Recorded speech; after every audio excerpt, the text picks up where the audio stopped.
Muy buenas tardes. Continuamos con la segunda jornada de nuestro Congreso 2020 y presentamos al coordinador del Comité de Delegados Regionales, doctor Cristian Rubis, médico cirujano y especialista en alergia e inmunología. Adelante, doctor. Bueno, buenas tardes a toda la audiencia en general, en un formato nuevo, innovador, que tiene sus pros y sus contras, pero bueno, extrañando un poco, lo hablábamos en off recién con varios colegas, el tema de juntarnos, de ir al hotel, al Claridge, a donde nos sentíamos prácticamente como en casa. Pero bueno, es una forma de no dejar de hacer este congreso, que sigamos conectados, que sigamos creciendo y que esto sea un impulso para futuras jornadas probablemente virtuales y rogando que para el año que viene ojalá un congreso presencial nuevamente nos esté encontrando con el viejo formato. Así que bueno, este espacio está conformado básicamente por colegas de todo el interior del país y algunos colegas latinoamericanos, o sea que somos un grupo bastante mixto, y en este caso les quiero presentar a un colega, un amigo prácticamente de AIBA, de la familia de AIBA, que es el doctor Carlos De Luca. Él es otorrinolaringólogo de Chubut, específicamente de Esquel, y que es otorrino y aparte es especialista en alergia e inmunología, y nos va a hablar hoy de un tema bastante lindo, innovador, que es la parte autoinmune del oído. Así que bueno, Carlos, buenas tardes y larga con lo tuyo. Bueno, buenas tardes, gracias a todos. Voy a compartir la pantalla.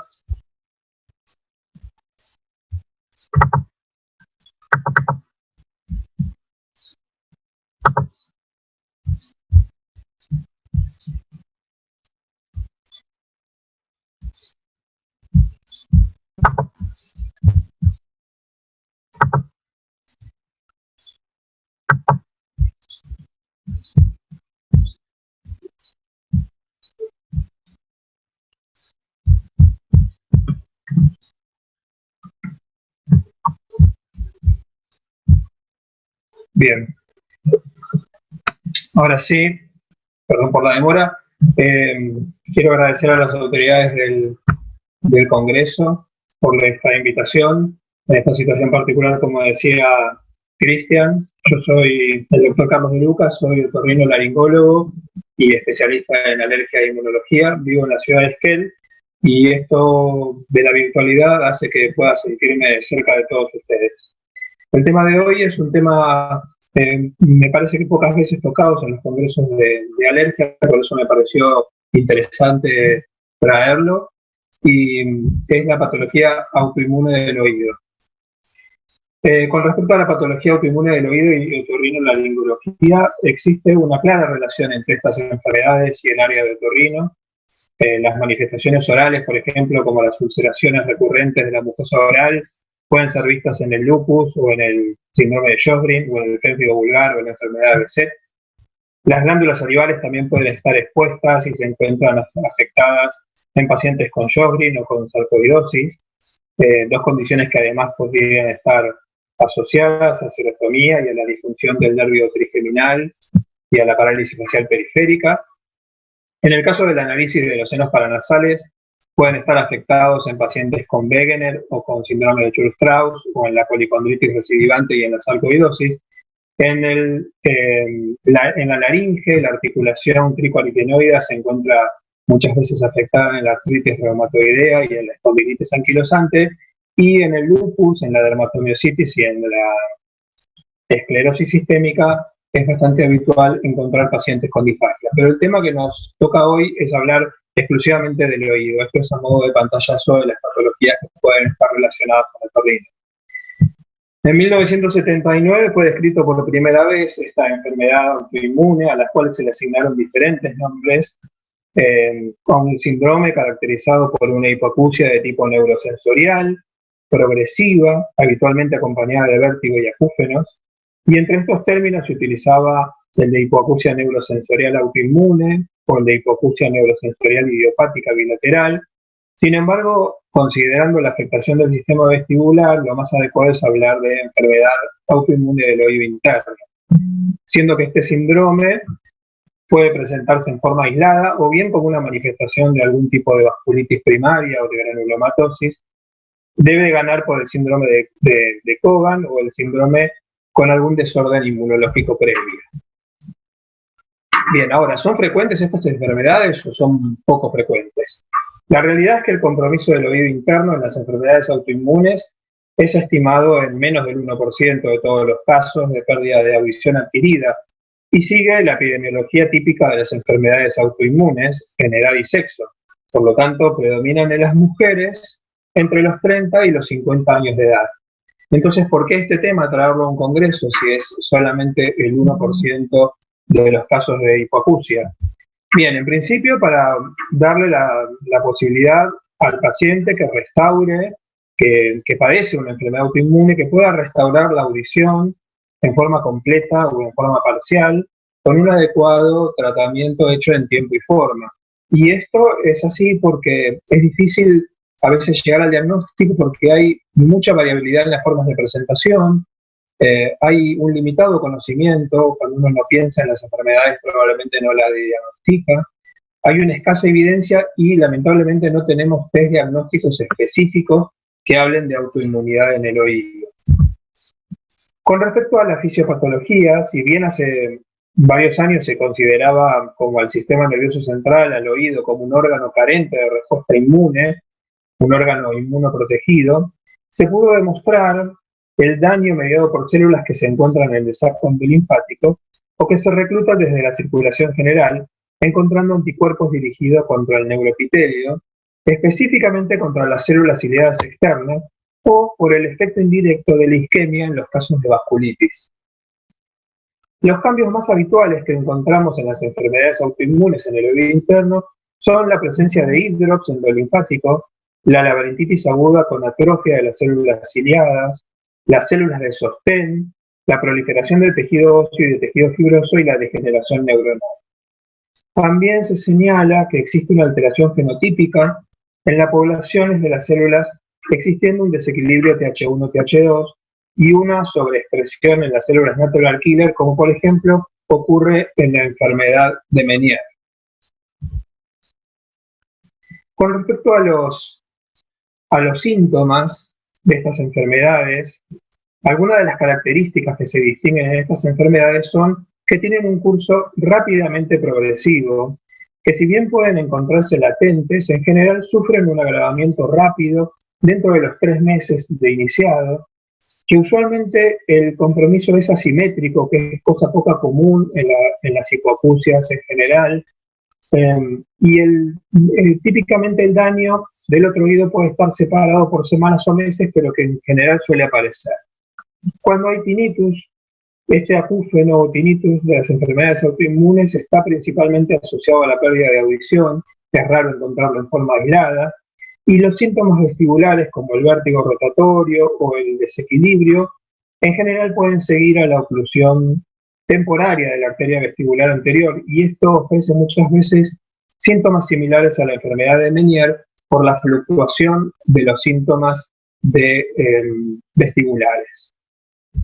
En esta diapositiva hay una lista muy extensa de todas las enfermedades autoinmunes, de la prevalencia de los síntomas y el tipo de desorden que ocurre, ¿sí? Ahí podemos ver el lupus con una afectación entre el 6 y el 70%, el síndrome de Cogan, la sarcoidosis. En algunos casos hay casos reportados, como en la poliarteritis nodosa o en la arteritis de Takayasu o la tiroiditis Hashimoto, pero hay otras entidades que la patología autoinmune del oído está muy presente. Obviamente no voy a poder hablar de todo esto porque nos llevaría mucho tiempo, así que vamos a hablar de los casos más conocidos, de las enfermedades más prevalentes que podemos encontrar dentro de la patología autoinmune y su afectación con el oído. En el caso del lupus eritematoso sistémico, sabemos que es una enfermedad autoinmune de compromiso multiorgánico, con una alta incidencia en las mujeres más que en los varones, y los síntomas audiovestibulares que están presentes en los pacientes con lupus se deben a causa de la acción directa de la reacción antígeno-anticuerpo o por acción citotóxica o más por el depósito de inmunocomplejos. La vasculitis, que sigue este depósito de inmunocomplejos, es la causa mayor del daño vestibular y coclear en los pacientes con lupus.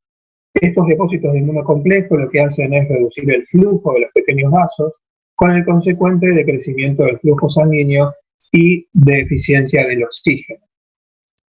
Con respecto a los síntomas, la hipoacusia presente en el lupus eritematoso sistémico es la de tipo neurosensorial, como en casi todas las enfermedades autoinmunes, con una prevalencia entre el 6 y el 70% de los pacientes que lo padecen. Esta pérdida auditiva puede ser bilateral o unilateral, ¿sí? Bilateral como ven acá en el audiograma, puede ser lentamente progresiva, rápidamente progresiva o incluso tener una hipoacusia súbita. En general afecta a las frecuencias altas y imita un patrón típico de la presbiacusia, aunque también en algunos casos puede afectar las frecuencias medianas y las frecuencias bajas. Con respecto al tinnitus, está presente en el lupus eritematoso sistémico, como siempre asociado a la hipoacusia y probablemente siga la teoría de la desaferentación. Los síntomas vestibulares que están involucrados en el lupus, como el vértigo o el mareo, no son frecuentes en adultos, pero sí es bastante frecuente encontrarlo en los niños que padecen lupus eritematoso sistémico. Con respecto al síndrome de Cogan, esto fue descrito en 1934 y es una enfermedad rara, autoinmune, caracterizada por una afectación audiovestibular y ocular, donde se desarrolla esto en adultos jóvenes, principalmente en las primeras 3 décadas de la vida, y el origen patogénico todavía es incierto, aunque se encontró anticuerpos antipéptidos Cogan en la sangre de los pacientes con esta enfermedad, y estos péptidos también están relacionados con secuencias homólogas en el CD148 y en la conexina 26, que ambas están involucradas en la hipoacusia congénita o en la sordera congénita. Este síndrome tiene una larga espectro de manifestaciones clínicas. Jaimes lo dividió en 2 formas específicas: un síndrome típico, donde la variante está definida por síntomas oculares, donde está presente la queratitis intersticial, que tiene que ser no sifilítica, y los síntomas audiovestibulares similares a la enfermedad de Meniere, y estos tienen que tener un intervalo de presentación entre las manifestaciones oculares y las audiovestibulares menor a 2 años. En cambio, en el síndrome atípico está caracterizado por diferentes inflamaciones oculares con o sin queratitis intersticial, con la presencia de síntomas audiovestibulares, pero lo más importante es que el tiempo de demora en la aparición entre los síntomas oculares y vestibulares debe ser mayor a 2 años. Esto es bastante difícil a veces de diferenciar porque la forma de inicio de la enfermedad no siempre es tan regular ni como lo marca la caracterización o la clasificación de Jaimes. El involucramiento del oído interno en el síndrome de Cogan fue reportado con una prevalencia entre el 31 y el 41% de las manifestaciones audiovestibulares más frecuentes son la hipoacusia, el vértigo, el acúfeno, y aquí en realidad lo que más presenta el paciente es ataxia y osiloxia más que vértigo. Estos síntomas pueden aparecer durante diferentes tiempos en el curso de la enfermedad. En este caso, la hipoacusia principal puede ser unilateral o bilateral y es de tipo neurosensorial con fluctuaciones. La progresión hacia la hipoacusia bilateral completa, o sea, hacia la anacusia, fue reportado en un 50% de los pacientes durante un periodo de seguimiento, y el acúfeno también sigue la teoría, en este caso, de la desaferentación. La función vestibular se encontró afectada en el 90% de los pacientes, donde presentan, en este caso, un nistagmo de tipo espontáneo o inducido por la mirada. Pasando a la sarcoidosis, sabemos que es una enfermedad inflamatoria multisistémica de origen desconocido, donde el involucramiento del sistema nervioso central es reportado entre el 5 al 7% de los pacientes con sarcoidosis, y de esta manera se lo llama neurosarcoidosis. La afectación neuropática de los nervios craneales, tanto del facial como del óptico, es comúnmente encontrado en el 80% de los pacientes con neurosarcoidosis, y la involucración del sistema audiovestibular es bastante común. En un review de 50 pacientes se vio una alta incidencia de manifestaciones audiovestibulares. La hipoacusia estuvo presente en 49 de 50 pacientes. ¿Sí? Fíjense la alta prevalencia de esta patología, siendo el 25% una hipoacusia unilateral y el 75% de forma bilateral. Los acúfenos, en este caso, fueron reportados en 30 de los 50 pacientes y la discapacidad vestibular fue encontrada en 32 de los 50 pacientes. O sea que el 64% de los mismos tenían involucrado vértigo, mareos, vértigo posicional paroxístico benigno, y una completa observación y un completo examen fue realizado en 24 de los pacientes, se han encontrado alteraciones en 23 de ellos. Otro de los reviews interesantes que estuve buscando de sarcoidosis reportó una hipoacusia neurosensorial en aproximadamente el 90% de los casos, caracterizados por una pérdida súbita o rápidamente progresiva desde el comienzo, con síntomas vestibulares anormales, y en el 50% de los casos, esto es muy importante, se pudo recuperar al menos parcialmente la audición luego del uso de altas dosis de corticoide, tanto por vía oral como por vía intratimpánica, que es una vía que los otorrinolaringólogos solemos usar en determinadas causas.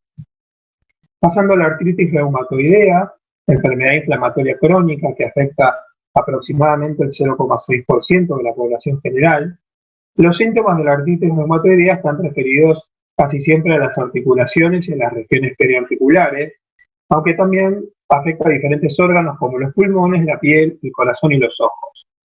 En relación a los síntomas auditivos, la hipoacusia de tipo neurosensorial es el tipo más común de discapacidad auditiva de los pacientes con artritis reumatoidea, en un rango del 25 al 72%. También se ve, y es una de las pocas en las que encontramos, hipoacusia de tipo conductivo e hipoacusia mixta. En un estudio prospectivo de casos controles, compararon la pérdida de audición en pacientes con artritis reumatoidea con un grupo control, y el 60% de los pacientes con artritis reumatoidea, la hipoacusia de tipo neurosensorial fue encontrado en la frecuencia 500, 1000 y 2000 Hz, con una diferencia estadísticamente significativa. Y la hipoacusia de tipo conductivo fue reportado solo en el 17% de los casos en los pacientes con artritis reumatoidea, comparada con el 5 al 7% de los del grupo control. Con respecto a la patogenia, en la hipoacusia de tipo conductivo todavía no está bien explicada, y algunas hipótesis hablan de la laxitud que ocurriría en el mecanismo de traducción en el oído medio, refiriéndose sobre todo al incremento en la rigidez de la cadena osicular. La enfermedad de Behçet es una enfermedad también crónica, recidivante, sobre todo recidivante, que afecta a adultos y jóvenes, y que se caracteriza por la presencia de la aparición de recurrentes úlceras genitales y orales, con inflamación ocular y en la piel causada por vasculitis de los pequeños vasos. La pérdida auditiva en los pacientes con enfermedad de Behçet es común y principalmente es bilateral y predomina a altas frecuencias. En un estudio prospectivo que incluía 65 pacientes con enfermedad de Behçet, se reportó que el 47% de los mismos tenían síntomas audiovestibulares. Los síntomas más comunes fueron el acúfeno en un 11%, la hipoacusia en 10% y el vértigo en un 8% de los pacientes. Los estudios de función vestibular en la enfermedad de Behçet mostraron principalmente la causa periférica, mucho más que de una causa central. Con respecto a la granulomatosis de Wegener, es una enfermedad autoinmune de causa desconocida, caracterizada por la inflamación granulomatosa necrotizante del tracto respiratorio, así también como una glomerulonefritis necrotizante, una vasculitis sistémica, que afecta predominantemente los pequeños vasos. Aunque los síntomas pulmonares, nasales y respiratorios en general de la enfermedad son muy bien descritos, los auditivos en general pasan más desapercibidos. Algunos estudios de la literatura médica reportan síntomas auditivos, con una prevalencia entre el 8 al 65% de los pacientes, principalmente hipoacusia de tipo neurosensorial, aunque también en este caso se ve algún tipo de hipoacusia conductiva. La curva típica audiométrica de estos pacientes está descrita como una curva plana, y también a veces se encuentra una disminución de las frecuencias altas, lo que hace bastante difícil hacer un diagnóstico diferencial entre la presbiacusia y a veces los traumas acústicos. Finalmente, hablando del síndrome de Sjögren, este síndrome es una enfermedad autoinmune crónica caracterizada por serostomía y seroftalmia debido a la infiltración linfocitaria de ambas glándulas, tanto salivales como lagrimales. Esto también puede ocurrir en una enfermedad sistémica, afectando riñones, pulmones, pequeños vasos y ganglios linfáticos y el hígado. En el caso de Sjögren afecta principalmente a las mujeres, como ya sabemos, entre la cuarta y la quinta década de la vida, y la presentación de síntomas orales y oculares son bastante frecuentes. En este contexto, se encontró anticuerpos anticardiolipinas y receptores muscarínicos M3 en el suero de los pacientes, hacen sospechar un rol patogénico en el inicio de la hipoacusia progresiva y de las complicaciones neurológicas. Aunque los pacientes con síndrome de Sjögren tienden a tener una alta prevalencia de hipoacusia neurosensorial comparada con la población general, no existe en realidad una evidencia del daño en la vía central, sino aparentemente más en la vía periférica. Bueno, ¿cómo hacemos el diagnóstico? Obviamente debemos hacer una adecuada y una exhaustiva historia clínica, tener en cuenta todos los antecedentes familiares y personales del paciente. A nivel otorrinolaringológico debemos hacer todos los test audiovestibulares, la audiometría tonal. Si tenemos la posibilidad de hacer audiometría de altas frecuencias, mejor, porque muchas de estas patologías tienen una audiometría tonal clásica normal, pero cuando evaluamos frecuencias altas, ahí encontramos hipoacusias. Hacer una logoaudiometría, tímpano e impedanciometría, potenciales evocados auditivos de tronco y de emisiones acústicas. A nivel vestibular, las pruebas calóricas, el Video Head Input Test y los BEMS son base para hacer este diagnóstico. Por supuesto, todo esto integrado al diagnóstico serológico de la enfermedad autoinmune. Bien, y finalmente como conclusiones, este tema da para muchísimo más, pero la realidad es que el tiempo era breve y no quería extenderme y dejar el lugar al resto de los integrantes de esta comisión de delegados. Últimamente existe un alto interés por las enfermedades sistémicas autoinmunes que involucran el oído interno, y esta condición debería en realidad ser considerada en pacientes con disfunción audiovestibular que presentan esta constelación de síntomas consistentes con una autoinmunidad sistémica o con un diagnóstico preexistente de enfermedad autoinmune. Porque esto va a hacer que una correcta identificación del compromiso del oído interno de las enfermedades autoinmunes nos dé la posibilidad de darle al paciente una restauración parcial, total o parcial, con el tratamiento adecuado en tiempo y forma, mediante el uso adecuado en general de corticoides intratimpánicos o por vía oral, o con citostáticos, o si no, finalmente, utilizando prótesis auditivas como los audífonos y o eventualmente los implantes cocleares. Bueno, muchísimas gracias. Espero no haber ido demasiado rápido y que haya estado todo bastante claro. Muchas gracias nuevamente.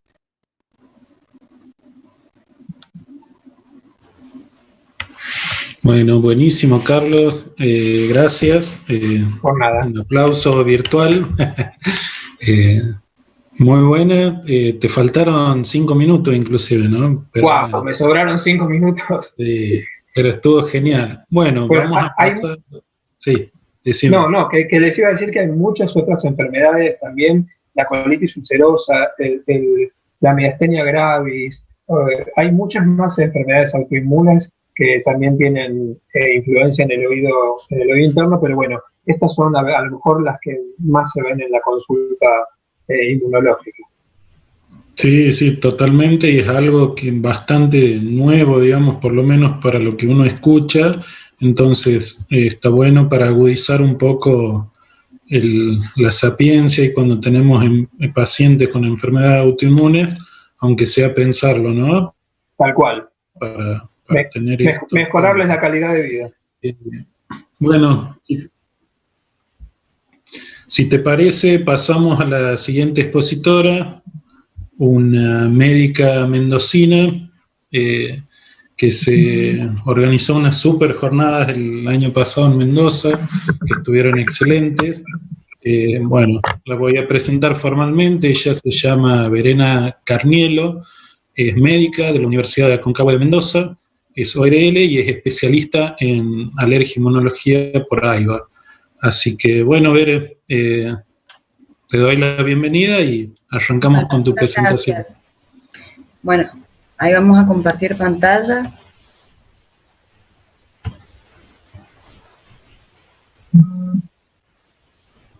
¿Ahí está bien? Perfecto, se ve bien. ¿Sí?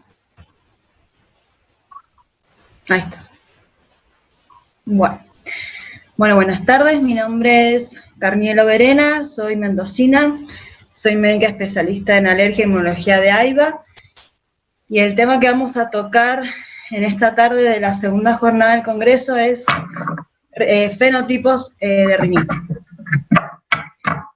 Definimos la rinitis como un conjunto de síntomas nasales, congestión, rinorrea, prurito, que deben manifestarse durante 2 o más días consecutivos.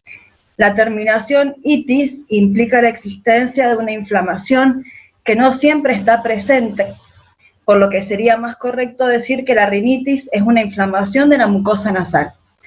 Algunas formas de rinitis, como son la vasomotora o la atrófica, por lo general no presentan este tipo de inflamación. Los síntomas deben manifestarse, como dijimos, durante 2 o más días consecutivos, y la rinitis afecta a más de 600 millones de personas en todo el mundo. Es una de las 10 primeras consultas más comunes en la atención primaria y sobre todo en la consulta alérgica. ¿Qué es un fenotipo? Un fenotipo se refiere a las características observables y rasgos asociados con una determinada enfermedad. La definición de fenotipo de la rinitis es el primer paso para el diagnóstico y tratamiento adecuado de los pacientes. Con respecto a la calidad de vida de los pacientes, la rinitis es un problema de salud a nivel mundial, con una prevalencia alta y una repercusión muy negativa en la calidad de vida del paciente y de su entorno laboral. Un estudio español hace referencia a impactos de la relación entre la rinitis y las alteraciones del sueño. Es una causa importante de morbilidad y presenta síntomas asociados como fatiga, cefaleas, deterioro cognitivo y alteraciones en el sueño. Los pacientes con rinoconjuntivitis, sobre todo, tienen peores evaluaciones en la actividad cotidiana y laboral. La rinitis se divide en, la rinitis alérgica, que ya se ha extendido mucho esta mañana con la exposición de la mesa del doctor Cicerán, y tenemos las rinitis infecciosas y las rinitis no alérgicas y no infecciosas. Bueno, como dije recién, la rinitis alérgica, ese tema se debatió muy seriamente esta mañana.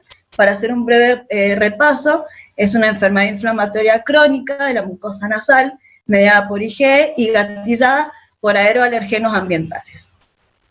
Los síntomas son la congestión nasal, la picazón nasal, la rinorrea acuosa y los estornudos. Es la más frecuente de las rinitis no infecciosas y se asocia con frecuencia a asma y conjuntivitis. Los antecedentes hereditarios, familiares, estacionalidad de los síntomas, relación con la exposición a los alergenos y la aparición de los síntomas la hacen única de esta enfermedad. El diagnóstico se basa en la sensibilización de los pacientes con una IgE específica a diversos alergenos, y dicha sensibilización puede ser evaluada mediante los test cutáneos o mediante la IgE sérica.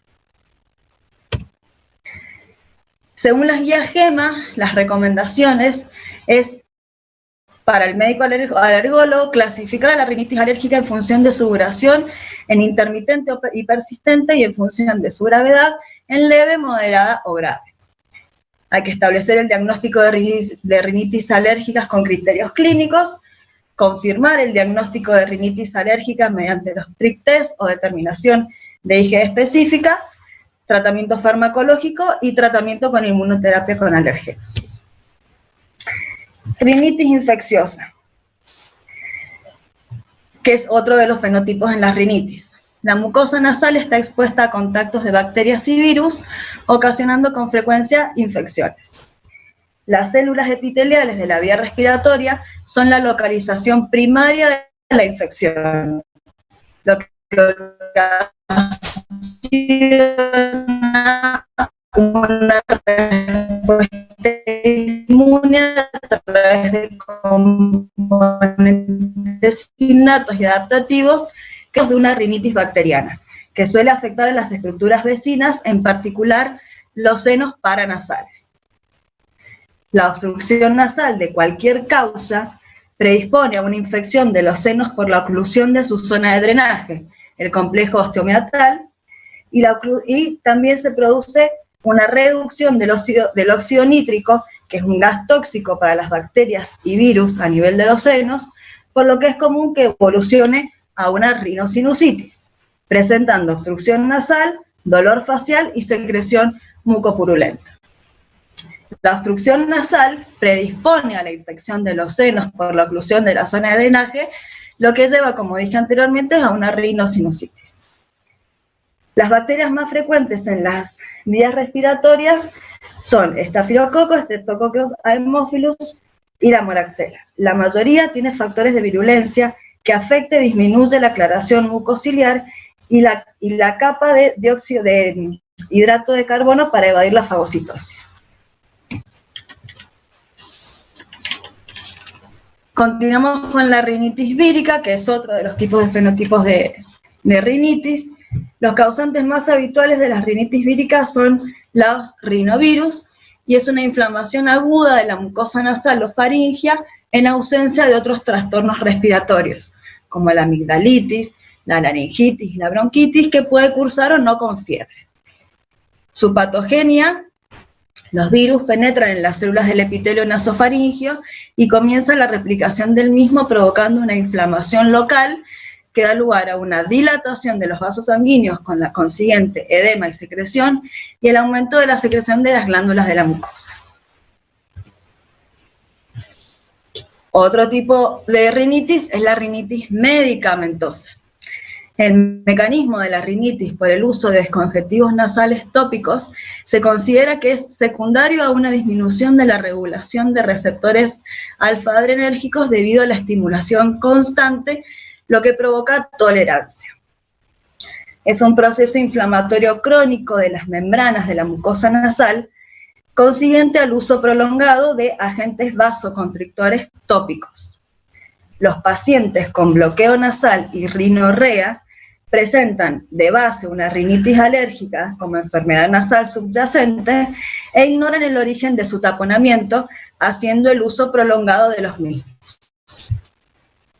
Esto puede ser debido a los descongestivos nasales que usan permanentemente y no en sí en base de su rinitis alérgica. El uso de los vasoconstrictores nasales en forma crónica por la hipertrofia de la mucosa genera las siguientes reacciones adversas a nivel sistémico. Por ejemplo, las palpitaciones, las arritmias y las cefaleas, y a nivel local, la irritación, el dolor, los estornudos y la sequedad, entre otras. El uso excesivo de estos descongestivos tópicos durante más de 2 o 3 días puede causar la disminución de la efectividad y producir síntomas como los que dijimos anteriormente. Generalmente exacerban a la rinitis estos descongestivos que se utilizan durante periodos largos porque el paciente termina teniendo una especie de adicción a los medicamentos de uso tópico, y este medicamento también deforma la mucosa nasal. El origen de la congestión rebote, que es lo que se llama cuando el paciente usa habitualmente este tipo de medicación puede deberse a un mecanismo compensatorio a la vasoconstricción prolongada o a un estímulo simultáneo de receptores adrenérgicos beta de acción justamente vasodilatadora. Con respecto a la rinitis hormonal, aparecen periodos de desequilibrio hormonal, como lo que es la pubertad, la menstruación, el embarazo, debido a la acción de los estrógenos que ocasiona dicho desequilibrio a nivel del sistema nervioso autónomo, se incrementa la actividad central parasimpática. El contenido de acetilcolina produciendo una inhibición de la actividad de las neuronas simpáticas mediadas por los receptores alfa-2. Luego tenemos la rinitis ocupacional, que se define como una condición inflamatoria caracterizada por síntomas como congestión nasal, secreción, estornudos o picor, cuyas causas son atribuibles a un ambiente laboral determinado. Los pacientes no solo tienen síntomas en el lugar de trabajo, por ejemplo, con los irritantes inhalados, como las sales de metal y la caspa de los animales, los químicos, el látex, etc. Y existe una condición que es el asma ocupacional que suele estar presente en estos pacientes. Y por último, la rinitis atrófica, que es una enfermedad crónica de la mucosa nasal. Es una condición progresiva y se caracteriza por la atrofia de la mucosa nasal y del hueso subyacente de los cornetes, con dilatación anormal de las cavidades nasales, congestión nasal paradójica y formación de secreciones viscosas y costras secas que conduce a una fetidez y a una rinosinusitis. Se asocia a la sensación de sequedad nasal asociada a la formación de costras con atrofia de la mucosa. Y su etiología es variada. Tenemos por irritación mecánica local, por factores climáticos o ambientales, por drogas, como la cocaína, secuela de una cirugía, radioterapia o enfermedades sistémicas. Los principales hallazgos histológicos son cambios de la membrana desde el epitelio cilíndrico pseudoestratificado ciliado a epitelio escamoso estratificado. La atrofia de las glándulas serosas y pérdida de cilios, al igual que la pérdida de las células caliciformes por infiltrado inflamatorio crónico. Las características clínicas son básicamente la obstrucción nasal, la secreción purulenta, las costras nasales y la sequedad nasal y el mal olor. Y la rinitis alérgica local, que también esta mañana hicieron una excelente presentación, es un nuevo fenotipo de rinitis con producción nasal de anticuerpos IgE específicos en ausencia de atopía sistémica que puede afectar a sujetos previamente diagnosticados de rinitis no alérgica.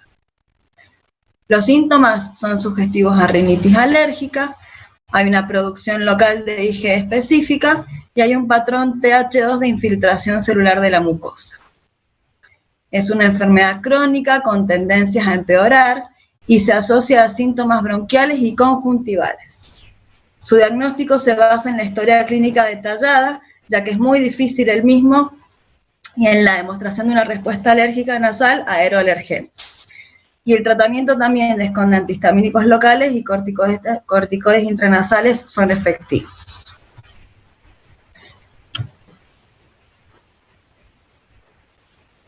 La evaluación del paciente con rinitis, después de haber visto toda la cantidad de fenotipos de rinitis que hay, lo que hay que hacer es una buena historia clínica, que es la principal herramienta, antecedentes familiares para descartar, por ejemplo, una rinitis alérgica, patologías asociadas, medicaciones habituales del paciente, en el caso de la rinitis medicamentosa, la edad de aparición, si es un niño, si es un adulto, si es un anciano, el patrón temporal, si se da con algunos cambios estacionales o no, o en el ámbito laboral, por ejemplo, historia ambiental detallada, efectos en la calidad de vida y las complicaciones recurrentes que el paciente presente a raíz de su rinitis.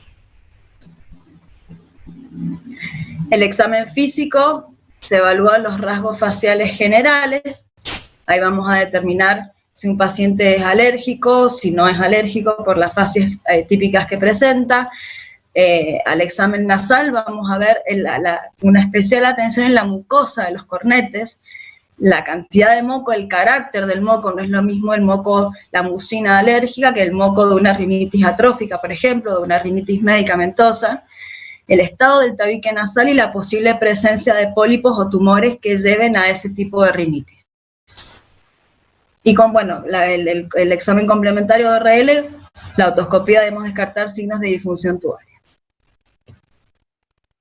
La endoscopía nasal es de gran utilidad en la evaluación de anomalías estructurales y en el diagnóstico diferencial, como decía recién, de pólipos, hipertrofia de adenoides, desviación septal, cuerpos extraños. Si es posible hacer una tomografía y obviamente la citología nasal en lo posible.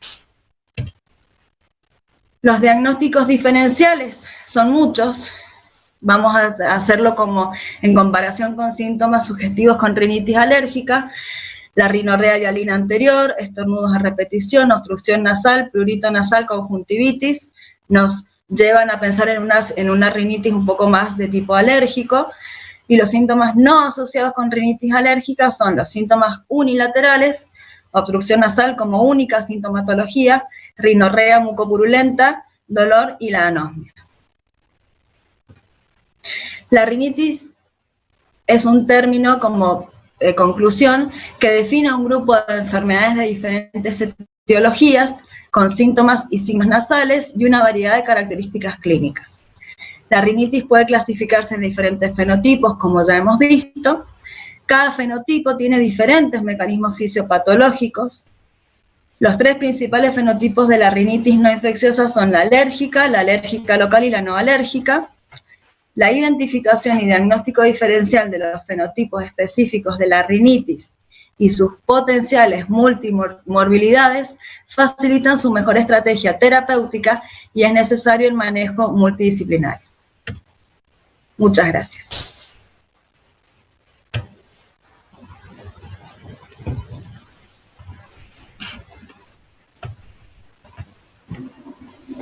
Bueno, muy bueno, Beren. Salió linda y... Gracias. Sí, salió muy bueno. Sí, porque uno básicamente siempre está leyendo o estamos viendo reiterativamente el tema de fenotipos de asma, pero justamente ahora, digamos, haciendo un raconto de todo lo que dijiste, realmente hay muchos fenotipos de rinitis que, bueno, hay que tenerlas en cuenta para poder hacer y en la práctica otorrino muy buen diagnóstico. Más. Claro. Bueno, vamos a ver si pasamos a la siguiente disertante.